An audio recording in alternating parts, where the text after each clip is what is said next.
everybody, what's up?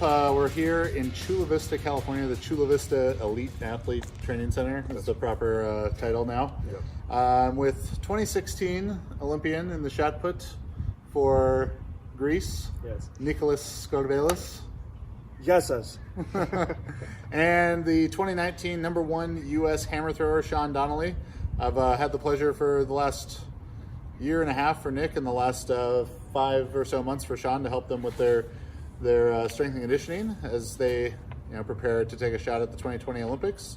And just kind of wanted to give the viewers at home a bit more insight to the life of the glamorous life of a Olympic thrower. Yeah. So how many rubies do you receive each day? I think we get 3. 3 rubies per day. That's not terrible. No. I mean, when you save it up, you get the you make it work. So you're a resident here in Chula Vista. What's a typical day in the life? So I mean, being here at the training center is kind of living the dream, at least for us professional throwers. This is probably the most support you can get as a professional thrower. So I'll wake up each morning, and literally my entire day is focused around training and trying to make training as best as I can. So I wake up and have my morning routine, meditation, stuff like that. Eat breakfast at the dining hall. I don't have to cook, do dishes or anything like that, so I'm saving energy there. Go out and throw from about 9 to 12, and then lunch, nap, play little video games to decompress a bit, and then get ready for lifting, and then lift from like about 3 to 5, and then dinner, and then hang out, and then go to bed, and then repeat day after day. It's very monotonous, but it's kind of it's the glamorous lifestyle. So when you say professional throwing, Yeah. a professional thrower. So throwing a ball on a wire that pays your bills. I guess you don't have bills to pay. Yeah. But that's. It's a weird concept because I guess we are technically professional athletes, myself and Nick, but it's a very large discrepancy between what we do, at least in terms of finances, between what we do and like an NFL player or an MLB player or even like an MLS player or something like that. Not very much financial support. Like I said, I'm fortunate to be here, so I have a lot of stuff covered. But Nick, for example, So competing for Greece, I don't have access to the Chula Vista Elite Athlete Training Center. Don't tell that he's here. Secret Greek spy stealing the American training secrets. Yeah, exactly. So I train here in San Diego as well. I do get supported by the Greek Federation. Then again, how many goats do you get per month? They ship them. It's like one every couple of weeks, and then they send the spit at the beginning of the year. Okay. So you have to build it yourself, and you can set it up in your backyard. That's full service goat though. Milk, meat. As much it comes live. Exactly. That's what you're trying to say. Yeah. It's it's enough as if I were in Greece, with the economic situation there, the support would be enough to kind of live comfortably. Here in the States, not quite, but you make do as a pro. Private coaching, I think, is something that a lot of athletes end up doing. I help out at San Diego State as well as a volunteer assistant coach, so you find ways to stay busy. And professional throwing, you're not in it for the money for sure, but once every 4 years, there's a thing called the Olympics, and kind of makes it all worth it. So as the professional track season is also a ton of travel for you guys. I mean, all over Europe, and that's where, you are truly a professional at that point. You're winning money. Yeah. I think over the last few years since I graduated school in 2016, I've probably spent on average 3 to 4 months out of the year abroad, seeing as I spend time in Greece training with the national team and preparing for other competitions. Plus, almost all of the professional meets are going to be in Europe. So it's really prudent to go and spend time in Europe and then bounce around to all sorts of countries and cities to get your competitions and to make prize money and make your agent happy. But that's like a really fun aspect of being a pro, and what we do is because you can see the world and meet cool people, and it pays off. So most of our viewers are probably pretty familiar with the shot put, but maybe not as familiar with the hammer throw. What makes someone a great hammer thrower? I'd say it's so like with the shot put, you can be big and brutish and kind of overpower it as most professional shot putters are. But with the hammer, there's a little bit more leeway. Like it's much more finesse and much more technique and timing and rhythm. All of the throwing events at the elite level, we all have a good, bit of coordination and rhythm and stuff like that. But I think the hammer throw, you're doing 4 turns in a row, and if you just mess up like the slightest bit on each of one of the turns, then it could be a 4 or 5 meter difference, which is, when you're throwing 77, 78, 79 meters, that's the difference between, making a world medal or not even making the final. So yeah, it's a lot more finesse. So to make a hammer go that distance, high 70 meters, how fast does it have to be moving at release? I know, at least for me, obviously it depends on the physics of the person, but for me, I think if I were to throw 78 meters, the ball would be going, I think it's 27.3 meters per second, which doesn't mean a lot to a lot of people out there because they don't know that. But I think it's anywhere between 60 and 65 miles an hour. So a 16-pound ball, I think they say it's anywhere between 600 and 800 pounds of force just in your fingertips. And yeah, it's quite the spectacle. Do you ever have trouble where you, like when I first showed Marissa a video of you throwing the hammer, her initial reaction was like I'd get so dizzy, I'd throw it, the wrong way, kind of thing. Yeah, no, that's definitely, whenever I tell people I throw the hammer, it's definitely one of those things where I show them a video and then they're like, how do you do that? Yeah, I'd get dizzy, stuff like that. But I think, at least at the elite level, once again, they say, or at least some people say, I say, the hammer chooses you, you don't choose the hammer. So like the first time I picked it up, you start learning how to turn. And then some people they pick it up like that. They don't get as dizzy as a normal person. And some people don't. And some people just don't. Yeah. So it's definitely one of those things that some people are just kind of born to do. It's such a weird event. So now, what is your experience with flaming hammers? I've not had the pleasure of ever doing that. Really? Yeah. I would do it here, but I feel like being in Southern California is kind of a fire hazard. That's so lame. You should have just lied.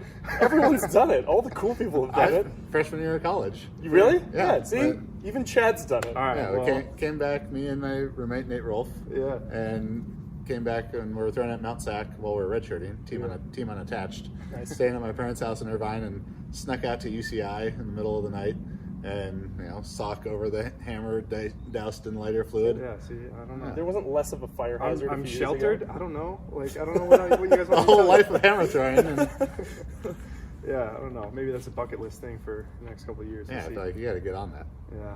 So, Nick, for you, grew up in the States, went to UCLA, yeah. But so how does the process of competing for Greece, like how does that come about, and maybe some unique challenges to that? Right. So yeah, born here in the States. My parents are from the States. My grandparents are also born here in the States. So it's my great grandparents who immigrated from Greece to the U.S. So this is really a reach. Let's be sensitive here and understand that when I go over to Greece and the Greeks look at me, I look extremely Greek. Yeah. And they hear my last name, which is Greek, and then they they're really into. They say you're Greek in the blood, and that's like all that matters to them. You know what I mean? So even though I grew up not speaking the language, wasn't as familiar with like pop culture, I still grew up in like a very Greek household. What is Greek pop culture like? Jesse Katsopoulos? Who is that? That's a Full House? Yeah. Oh, okay. Well, deep cut reference there. Jesse and the Rippers? Come on. See, this is what I'm talking about. Learn about your culture, Nick. This is exactly what I mean. But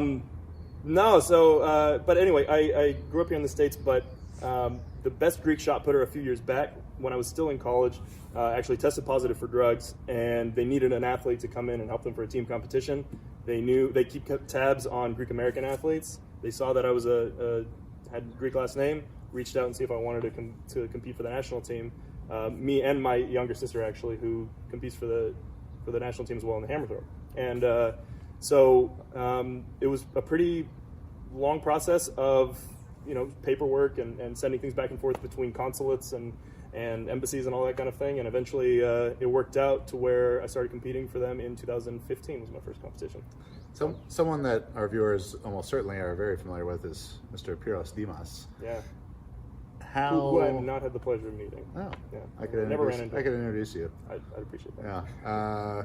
Pyros Dimas walks down the street in Athens Are just people mobbing him? He doesn't walk down the street. They carry him down the streets of Athens. Yeah. One of those thrones with the... Yeah, exactly.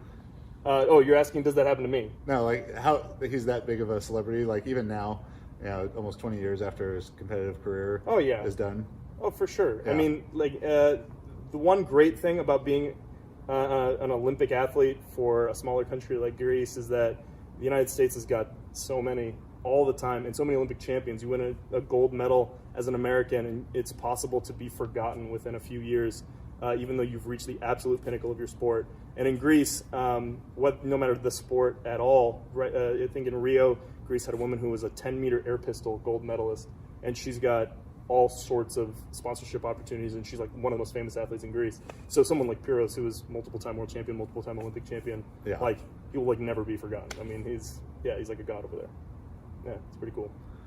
All right. I guess before we lose the light here, the process of making these 2020 Tokyo games. What do you got to do the next couple months? What I got to do? I've got to one of two things. There's an Olympic standard, which is 21 meters 10 centimeters, which is a little over 69 feet. If I throw over that line in any competition from now until basically the beginning of July, I will qualify for the games, passing drug tests, and basically have to go be officially selected for the team. But that's the easiest way to do it. The other way would be to, based on a points ranking system. Think Roby points for track and field. Yeah. Maybe even more confusing. No, just kidding. Nothing's more confusing than Roby points. They're trying though. They're like really attempting to make it pretty bad. But so either qualify outright with the standard or be in the top 32 in the world in your respective event. So Nick laid it out pretty well.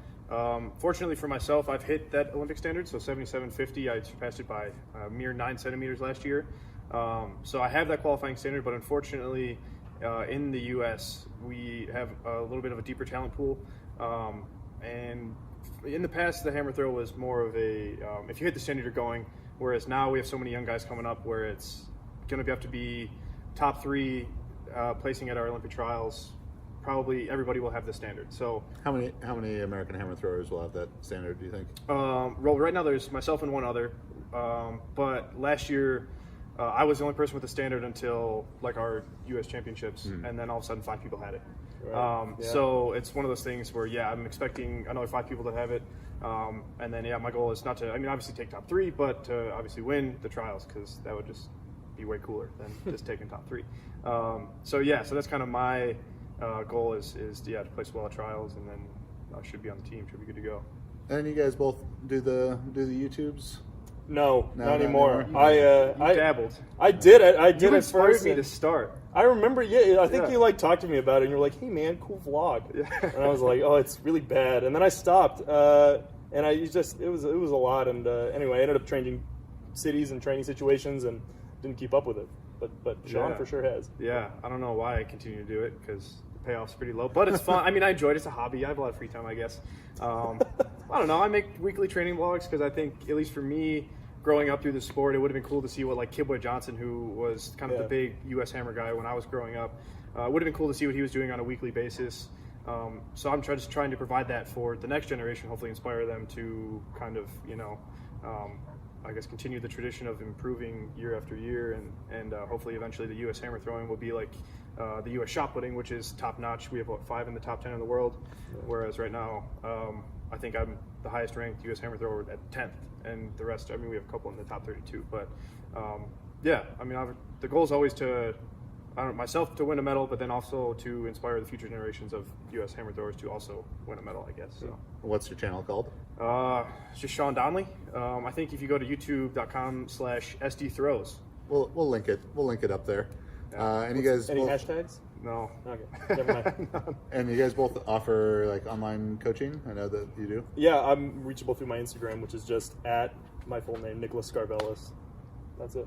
How many weird dots above any of those letters? Umlauts? No. Or anything like that? No. A backwards 3? Accents or the Greeks. Well, you'll have to get pretty comfortable with the language, but in my name, you already said, I'm not Greek enough really, so it's pretty Americanized. Normal spelling. Do you enjoy a Greekachino? No. Very strong coffee with the milk. Is this another reference I'm not the getting? milk of a goat. This is okay. It is a reference. What is it from? People in the comments will know. I wanna. Guess And they're gonna like laugh at me. Seinfeld or something, but I don't know. What is it? It's an episode of The Office Oh. in which Michael, Dresses as Mykonos, yes, Mykonos, and then and he says a Greekachino. now Holly says a Greekachino. He's a plant in a sales seminar that Andy's doing. Gosh, And he I plays haven't the watched the character. later seasons very much. Yeah. My sister's gonna be sad about Well, me it's not when Michael catching an Scott's Office reference. still in it. Yeah. Well, I mean, the entire internet will be disappointed. I don't know, man. Even though his lack of Office trivia is appalling, if you or a shot putter that you love is in need of some distance coaching, you can contact Nicholas. Yeah. Do you do any of that stuff? Yeah, no, that's also kind of how I support myself. Same thing, reach out to me on Instagram, SD Throws. I also have a website, SeanDonnelly.biz. Yeah, hammer throwing, coaching, stuff like that. Yeah, and if you're like a high school football player, but you're too small to play college football, but you're fast and Exactly. and stuff, and you want like Or don't like getting hit. this pathway into college by doing a sport that no one's ever heard of. Yeah. It's the Hammer way to, throw. That's the way to do it. Yeah. It really is. Yeah. And even though I'm busting these guys' balls, obviously that is a shot putter, so that's the best event for the world's most powerful and explosive athletes. But hammer throw is also quite exceptional. Just coordination, speed, rhythm, some strength, I suppose. Some. We're working on that part. But thanks, guys. Thanks for watching. Go follow these guys on social media. Cheer them on for Tokyo 2020.